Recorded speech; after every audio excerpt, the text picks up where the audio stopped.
नमस्कार, मी प्रियंका नागने आपल्या मराठी योजना यात्रा या चॅनलवरती तुमचं सर्वांचं स्वागत आहे। तर महाराष्ट्र राज्य अंगणवाडी कर्मचारी कृती समिती यांच्याकडून एक नवीन अपडेट आली आहे। तरी ते 27/2/2025 रोजी अपडेट आली आहे। त्यामध्ये सांगण्यात आलं आहे की 9 जुलै रोजी होणाऱ्या सार्वत्रिक संपामध्ये कृती समितीच्या सर्व संघटना सहभागी असल्यामुळे अंगणवाड्याचे सर्व कामकाज बंद करणार असल्याबाबत ही कायदेशीर नोटीस असणार आहे। त्यामध्ये काय काय आपल्या मागण्या आहेत सविस्तर संपूर्ण माहिती असणार आहे, त्यामुळे शेवटपर्यंत व्हिडिओ नक्कीच बघायचा आहे। तर अंगणवाडी कर्मचाऱ्यांचं राज्यव्यापी सार्वत्रिक संप असणार आहे। देशातील 10 केंद्रीय कामगार संघटना व क्षेत्रावर स्वतंत्र महासंघ यांच्या अखिल भारतीय संयुक्त मंचाच्या वतीने 20 मे 2025 रोजी सर्व विभागांमध्ये कामगार कर्मचाऱ्यांच्या सामायिक मागण्यांसाठी देशव्यापी सार्वत्रिक संप पुकारले होते, परंतु देशातील गंभीर आपत्कालीन परिस्थितीमुळे ते पुढे ढकलण्यात आले होते व 9 जुलै रोजी करण्यास निर्णय घेण्यात आला आहे। महाराष्ट्र राज्य कामगार कर्मचारी संयुक्त कृती समितीने या संपामध्ये संपूर्णपणे सहभागी होण्याचा निर्णय घेतला आहे। महाराष्ट्र राज्य अंगणवाडी कर्मचारी कृती समिती राज्यातील उपरोक्त संयुक्त जी कृती समितीचा भाग आहे, तसेच अंगणवाडी कृती समितीमध्ये सर्व संघटना यांचे इथे सहभागी असणार आहे। याबद्दल संपूर्ण माहिती आहे। आता अंगणवाडीचे कर्मचारी आहे त्यांच्या मागण्या काय असणार आहे हे सुद्धा आपण पाहणार आहोत। त्यासाठी इथे वेगवेगळ्या मागण्या केल्या आहेत। त्यामध्ये पहिली मागणी काय आहे, त्याच्यानंतर अशा वेगवेगळ्या इथे मागण्या केल्या आहेत। इथे दरवर्षी म्हणजे राज्य शासनाने मान्य केलेली काही मागण्या आहेत ते पूर्ण करायचे आहेत। तर सरकारने मान्य केल्या तर अंगणवाडी सेविकांसाठी व इथे मदतनीस ताईंसाठी हे महत्त्वपूर्ण व्हिडिओ आहे। या व्हिडिओला जास्तीत जास्त शेअर करायचा आहे, कारण अंगणवाडी कर्मचाऱ्यांची हे मागण्या पूर्ण झाल्याच पाहिजे आहे। आपण बऱ्याच दिवसांपासून इथे स्ट्रगल करत आहोत। तर मागण्या काय असणार आहे, जे एकूण 10 मागण्या आहेत त्याबद्दल आपण संपूर्ण माहिती पाहणार आहोत। तर इथे सांगितलं आहे की राज्य पातळीवरील तातडीच्या मागण्या खालीलप्रमाणे आहेत।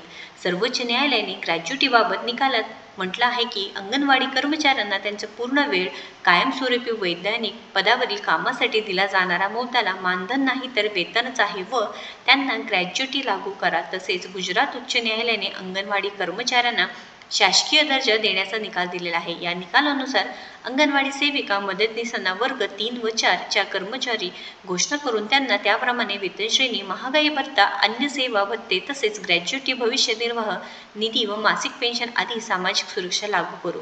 दुसरी मागणी आहे महाराष्ट्र राज्य अंगणवाडी कर्मचारी कृती समितीशी संपाच्या काळात व त्यानंतर वेळोवेळी झालेल्या वाटाघाटीमध्ये मान्य केल्यानुसार सेविका मदतनीसांना संपूर्ण 5,000 व 3,000 रुपये मानधन वाढ लागू करा। प्रोत्साहन भत्ता लागू करण्याच्या शासनाने एकतर्फी घेतलेला निर्णय मागे घ्या। राज्य शासनाने मान्य केल्याप्रमाणे अंगणवाडी कर्मचाऱ्यांना सर्वोच्च न्यायालयाने लागू केलेल्या ग्रॅज्युटीची अंमलबजावणी करा। कृती समितीशी झालेल्या वाटाघाटीमध्ये मान्य केल्यानुसार मासिक पेन्शन योजना ताबडतोब मंजूर करून ती लागू करा। सेविकांच्या मुख्य सेविकापदी पदोन्नती निकष बदलून 10वी पास व 55 वर्षे वयोमर्यादा असलेल्या सेविकांना अर्ज करण्याची संधी द्यायची आहे। हे अशा 4 मागण्या आहेत। त्यानंतर इथे 5वी मेन मागणी आहे ते म्हणजे मुख्य सेविका पदांसाठी जी काही अर्ज करतेवेळी MSCIT प्रमाणपत्राची अट शिथिल करून त्यांना त्यासाठी 6 महिन्यांची मुदत द्या।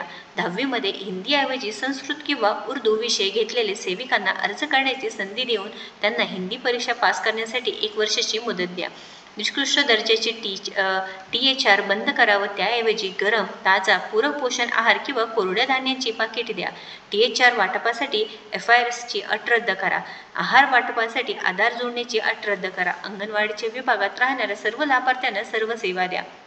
जे FIRSची जी अट आहे ते महत्त्वाचं आहे। गेल्या 3 ते 4 दिवसांपासून याच्यावरती वेगवेगळ्या बातम्यासुद्धा येत आहेत, आपण ते पाहिले आहेत। आता जे काही उन्हाळ्याच्या सुट्टीत अतिउष्णतेमुळे किंवा गावी गेल्यामुळे बालकांची उपस्थिती ओढवते, त्यामुळे ते आहारापासून वंचित राहतात। त्यामुळे उन्हाळ्यात 2 महिने त्यांना शिजवलेल्या आहाराऐवजी कोरडा शिधा द्या। या काळात पोषण ट्रॅकरमधील फोटोची अट लावू नका। 1000पेक्षा जास्त लोकसंख्या असलेल्या विभागात लोकसंख्येनुसार नवीन अंगणवाडीचे मंजूर करा। दूरवरच्या वाड्या वस्त्यांसाठी लोकसंख्या निकष न लावता स्वतंत्र पूर्ण अंगणवाडी केंद्र मंजूर करा। ही अशी 8वी मागणी असणार आहे। व इथे 9वी व 10वी मागणी काय आहे, तर दरवर्षी उन्हाळी सुट्टीच्या तीव्रता वाढत चाललेली आहे, म्हणजे जे काही ऊन वाढत आहे अशा परिस्थितीत अंगणवाडीत काम करणे अशक्य होत असे तर उन्हाळ्याची 1 महिना संपूर्ण सुट्टी जाहीर करून त्या महिन्यासाठी कोरडा शिधा द्यावे। अंगणवाडी कर्मचाऱ्यांना त्यांच्या सेवा काळात एकदा लग्न, पतीचे बदली, मुलांचे शिक्षण किंवा अशा अन्य महत्त्वाच्या कारणासाठी मागणीनुसार बदली मंजूर करण्यात यावी। महाराष्ट्र राज्य अंगणवाडी कर्मचारी कृती समिती करत आहे.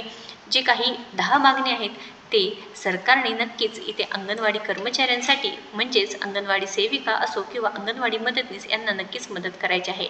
संपाच्या प्रमुख केंद्रीय सामायिक मागण्यासुद्धा इथे दिलेल्या आहेत, ज्यामध्ये कामगार विरोधी मालक दर्जेदार श्रमहीन ताबडतोब मागे घ्या व सर्व कामगार कायदे पुन्हा बदल करणे, जनतेच्या लोकशाही अधिकारांचे गळचेपी करणारी अभिव्यक्ती स्वातंत्र्यावर आपले न्याय मागण्यासाठी लढ्या हक्क गदा असणारे महाराष्ट्र विशेष सुरक्षा विधेयक मागे घ्यावे, अशा वेगवेगळ्या इथे मागण्या सुद्धा आहेत. परंतु आता जे 9 जुलै 2025 रोजी कर्मचाऱ्यांचं जे काही सार्वत्रिक संप होणार आहे त्यामध्ये नक्कीच इथे अंगणवाडी बहिणींनी म्हणजेच अंगणवाडी सेविकाताई असो किंवा मदतनीसताई असो यांनी नक्कीच इथे सहभाग व्हायचा आहे. महत्त्वपूर्ण माहिती आहे. नक्कीच या व्हिडिओला जास्तीत जास्त शेअर करा. महाराष्ट्र राज्य अंगणवाडी कर्मचारी कृती समितीशी संपाच्या काळात व त्यानंतर वेळोवेळी झालेल्या वाटाघाटीमध्ये मान्य केलेल्यानुसार सेविका व मदतनीसांना संपूर्ण मानधन वाढू लागू करा, हे एक महत्त्वपूर्ण मागणी आहे. ते लवकरात लवकर पूर्ण झाल्या पाहिजे आहे. कारण अंगणवाडी मदतनीस असो किंवा जे काही सेविकाताई आहे त्यांच्या कामाप्रमाणे त्यांना वेतन मिळत नाही, त्यामध्ये त्यांचे मानधनमध्ये वाढ न झाल्यामुळे त्या नक्कीच नाराज आहे. तरी ते महत्त्वपूर्ण माहिती आहे. जास्तीत जास्त अंगणवाडी ताई असो किंवा सेविकांपर्यंत इथे पोहोचवायचं आहे व आपल्या चॅनलला अशाच महत्त्वपूर्ण माहितीसाठी सबस्क्राईब करायचं आहे. धन्यवाद.